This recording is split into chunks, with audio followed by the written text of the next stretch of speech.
जय श्री कृष्णा। तो मैं आज आपके साथ शेयर करूंगी बहुत ही टेस्टी तरीके से बनने वाले पंजरी के लड्डू। ये खाने में बहुत ही टेस्टी होते हैं और ये हेल्थ के लिए भी बहुत अच्छे होते हैं। इसको बच्चे, बूढ़े और बड़े कोई भी खा सकते हैं। तो ये जितने दिखने में सुंदर लग रहे हैं, ये बनाने में भी उतने ही आसान है। और आप अगर एक बार इसको अच्छी तरीके से बनाना सीख जाएंगे तो आप हर साल खुद ही बना करके, और आपको लगेगा कि जैसे ही सर्दियाँ शुरू होंगी तो आपके मन में यही आएगा कि जल्दी से फटाफट लड्डू बना लेते हैं, क्योंकि ये इतने टेस्टी लगते हैं खाने में और ये हेल्थ के लिए भी बहुत अच्छे होते हैं। तो चलिए आज मैं आपको बनाना बताती हूँ कि मैं इसको कैसे बनाती हूँ। और सबसे बड़ी बात कि जो हम गोंद को बार बार तलते हैं, आज मैं उसकी झंझट भी ख़त्म बताती हूँ कि इसको, इस झंझट से आप कैसे छुटकारा पा सकते हैं। तो देखिए, सबसे पहले मैंने आधी कटोरी गोंद ले ली है। ये वाली गोंद कीकर वाली गोंद है, ये बहुत ही अच्छी होती है और ये छोटे छोटे टुकड़ों में कटी हुई आती है। तो इसको मैंने डाल दिया है जार के अंदर। और जार के अंदर डालने के बाद देखिए इस तरीके से मैंने इसको बिल्कुल बारीक पीस लिया है। तो आपको गोंद इसी तरीके से बिल्कुल बारीक पीस लेना है। और चलिए इसको अब मैं कर रख लेती हूँ एक दूसरे बर्तन में।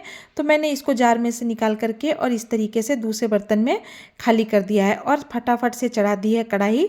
और कढ़ाई के अंदर डाल दिया है देसी घी। आप किसी भी तरीके का घी ले सकते हैं, अगर गाय का लेना चाहें या भैंस का लेना चाहें, जिस तरीके का भी आपको अवेलेबल घी हो जाए आप उसी तरीके का घी ले सकते हैं। तो देखिए इसमें घी की मात्रा थोड़ी सी ज़्यादा लगेगी, तो आपको कम से कम घी ज़्यादा ही लेना है। उसके बाद मैंने डाल दी है इसमें 2 से 3 चम्मच घी और साथ में डाल दिया है मैंने इसके अंदर बादाम। बादाम को मैंने हल्का सा तोड़ लिया था, उससे क्या होगा कि ये बहुत ही अच्छा रहेगा खाने में।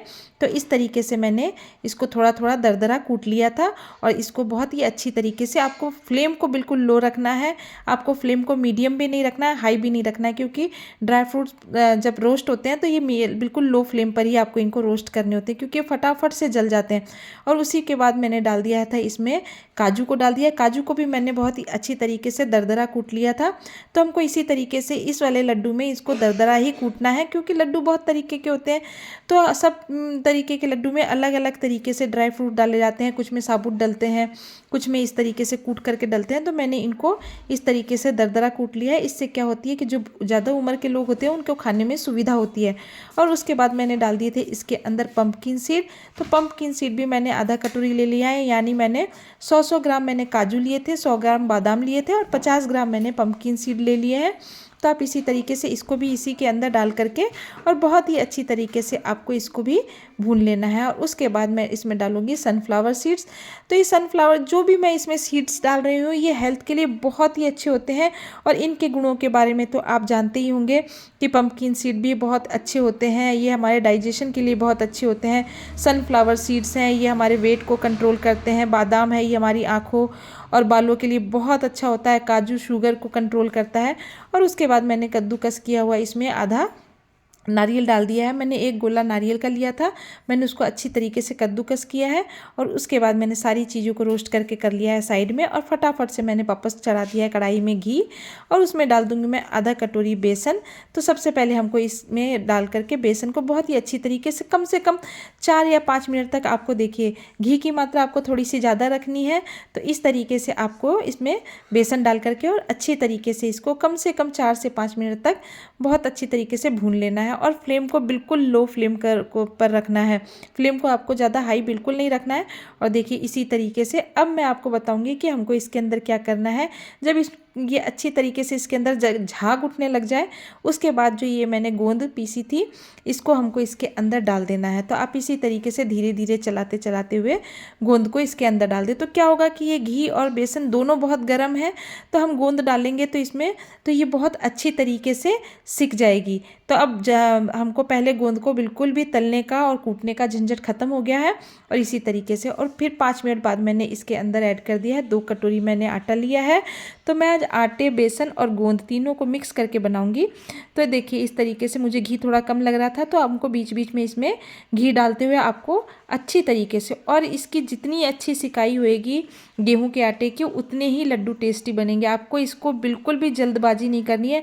कम से कम आपको इसको, अगर आप एक इस कलर में देखिए ये बिल्कुल बादामी कलर का हो गया, तो आपको इसी कलर में बिल्कुल आटे को सेक लेना है, इसी लेवल तक जिस तरीके से मैंने सेक लिया। कम से कम आपको 20 से 25 मिनट तक बहुत ही अच्छी तरीके से इसको सेकना है, चलाते हुए सेकना है, आपको इसको छोड़ना नहीं है बिल्कुल भी। और देखिए इसका कलर कितना सुनहरा कलर आ गया है, बादामी कलर का। जब ये आटा हो जाएगा तो ये बहुत, और इसकी जब ये सिकने लगता है तो इसमें एक खुशबू सी आने लगती है और आटे में से घी निकलने लगता है। तो देखिए इस तरीके से। और फिर मैंने इसमें डाल दिए हैं ड्राई फ्रूट। आपको इस चीज़ का बहुत ध्यान रखना है कि आटा इस समय बहुत ज़्यादा गर्म है, तो आपको बिल्कुल सावधानी पूर्वक ही इसको सारे ड्राई फ्रूट्स मिलाने हैं, आटे को खाली करना है बर्तन में। तो मैंने इसको दूसरे बर्तन में जब खाली किया था तो बहुत सावधानी पूर्वक। और देखिए मैंने 2 कटोरी आटा लिया था, आधी कटोरी मैंने बेसन लिया था, तो उसी हिसाब से मैंने इसके अंदर 2 कटोरी ये मैंने बूरा लिया है, जो चीनी पीसी हुई होती है। आप वो भी इस्तेमाल कर सकते हैं, या आपको बाज़ार में बूरा मिल जाएगा। आप बूरा बोलेंगी कि हमको बूरा पिसा हुआ बूरा चाहिए, तो ये आपको आराम से मिल जाएगा। और इस तरीके से देखिए चमचे की मदद से आपको इसको अच्छी तरीके से ठंडा कर लेना है। इतना ठंडा करना है कि आप इसके लड्डू बांध सके, आप ये आटा हाथ में ले सके। इसको बिल्कुल भी नहीं ठंडा करना है, आपको इसी लेवल पर ध्यान रखना है कि इतना ये मतलब इसका टेम्परेचर इतना होना चाहिए कि हम इसको जब हाथ से छुएं तो ये हम आराम से इसके लड्डू बांध सकें। ज़्यादा ठंडा हो जाएगा तो फिर दिक्कत होगी। और बीच बीच में अगर आपको लगे कि लड्डू बनना बंद हो गए हैं तो घी गर्म करके आप थोड़ा थोड़ा इसमें घी मिला करके और फिर दोबारा से लड्डू बांधना शुरू करें। और देखिए ये बिल्कुल आसानी से बंध चुके हैं। तो देखिए इस तरीके से आप जिस भी शेप में लड्डू बनाना चाहें, बड़े छोटे मीडियम जैसे भी आपकी इच्छा हो, आप उस तरीके से बना सकते हैं। और ये फटाफट से हो गए हैं बन करके रेडी खाने के लिए। तो आप एक बार इन लड्डुओं को बनाएंगे और अगर जैसे मैंने बताया आप उसी विधि से बनाएंगे तो ये आप बहुत आसानी से इनको बना लेंगे। और आप एक बार इसको ज़रूर बना करके देखिए। और अगर आपको मेरा वीडियो पसंद आता है तो प्लीज़ लाइक एंड सब्सक्राइब ज़रूर करें। बहुत बहुत आपका धन्यवाद।